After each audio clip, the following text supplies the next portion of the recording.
Bidadari, Chapter 46, Sini Sekali. Aida menutup mulutnya saat dirinya berguling-guling di tempat tidur sebelum dia melantunkan doa dan membuka matanya. Saat ini dalam posisi duduk, Aida mengarahkan netranya melihat ke arah jam dinding. Alhamdulillah, sekarang aku bangunnya gak kesiangan. Dia langsung tidur selepas Isya karena tak punya tenaga lagi. Tempat tinggal Reiko itu sangat besar sekali, bukan seperti apartemen pada umumnya. Luas lantai atas dan bawah ini satu ukuran dengan besar gedung apartemen itu. Jadi sama aja Aida membersihkan dua lantai sekaligus. Ini membuat tubuhnya merentak. Aida butuh waktu untuk terbiasa. Sholat dulu aja lah. Syukurlah, semua itu ada positifnya juga. Tidur cepat membuat dirinya bangun lebih awal di jam 3 seperti waktu biologis biasanya. Aida juga bisa dengan santai berdoa dulu, tidak terburu-buru seperti kemarin. Keluar dari kamar setelah sholat subuh pun dia juga lebih tenang, tahu apa yang harus dilakukannya, dan sambil berjalan menuju dapur, dirinya juga membawa pitcher yang sudah kosong yang tadi malam sengaja dibawanya ke kamar supaya tidak harus bolak-balik ke dapur kalau haus. Jadi, memang jam biologismu membuatmu selalu terbangun jam segini.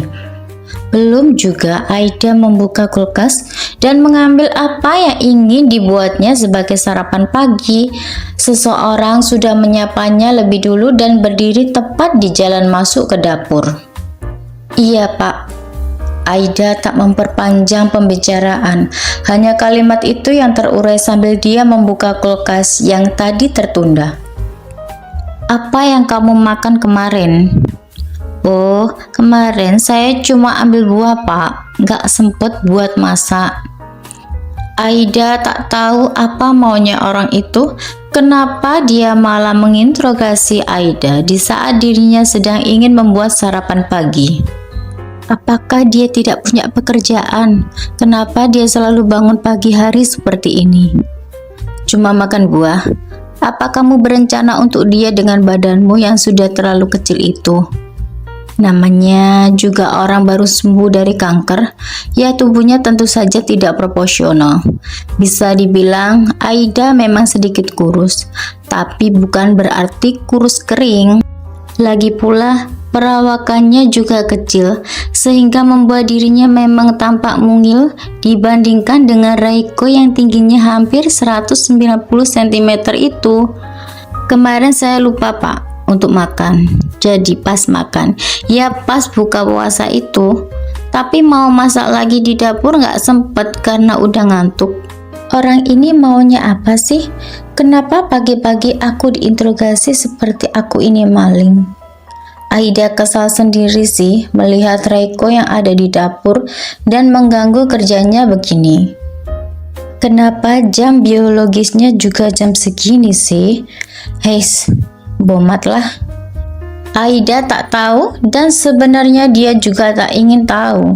Hanya saja hatinya kesal saja diberikan pertanyaan aneh-aneh macam itu. Makanya dia sangat cuek sekali dan hanya fokus pada pekerjaannya.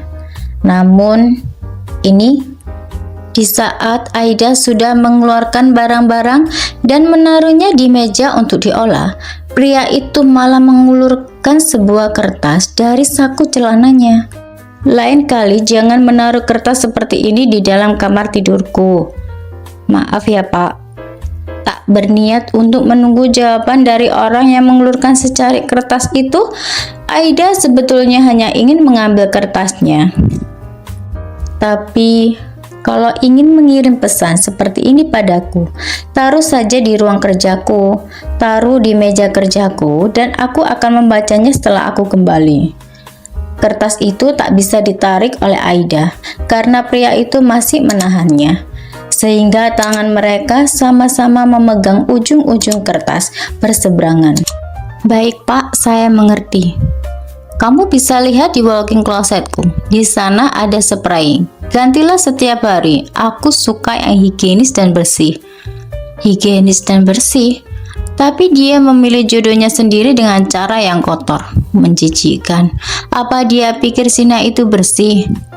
Bisik dalam hati Aida ketika dia mendengar ucapan dari Reiko sambil dia mengangguk pelan. Dan kapan Anda ingin melepaskan kertasnya, Pak? Jangan salahkan Aida bertanya begitu. Bukankah tadi Reiko memang sudah memberikan kertasnya dan Aida seharusnya mengambilnya, bukan? Tapi kenapa tangan pria itu masih menahannya? Kamu masak apa hari ini? Tanpa rasa bersalah, Reiko pun melepaskan itu. Dia bersikap cuek dengan tangannya kini berada di saku celananya, melirik ke arah meja tempat Aida ingin melakukan preparation. Salad sayur dressingnya pakai minyak zaitun, ucap Aida tanpa menatap Reiko. Tangannya masih bekerja memotong-motong ketimun. Ditambah lagi ada selada, tomat, wortel, dan bawang bombay yang juga menunggu antrian. Dia terlalu sibuk untuk menghabiskan waktunya menatap Reiko yang menurutnya tidak ada guna. Jadi, pandangan matanya hanya pada apa yang harus dikerjakannya saja. Kalau ditambah oregano lebih enak itu.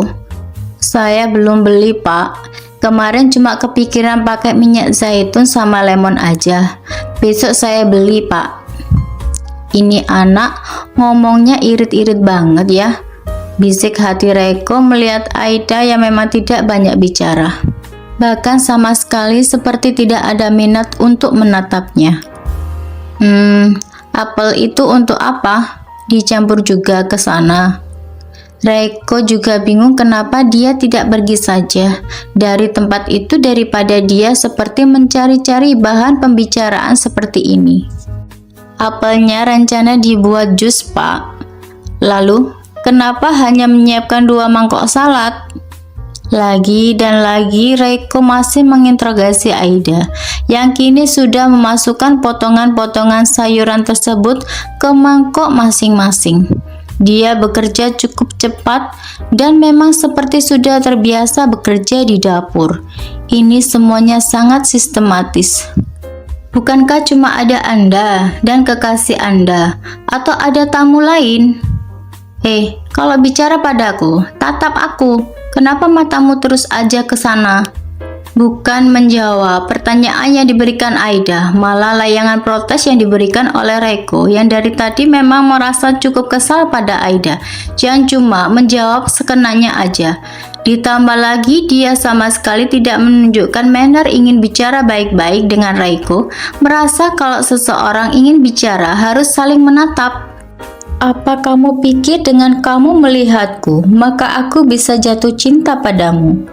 Sedetik kemudian, setelah Reiko menyelesaikan kalimat yang pertama tadi, dia sudah melakukan protes lagi dengan ucapannya barusan. Sungguh sebuah ucapan yang membuat Aida sedikit kehilangan penjagaan emosinya, hingga dia mengalihkan pandangan matanya pada Reiko. Apa Anda ingin saya bicara dengan Anda sambil memandang Anda begini, Pak?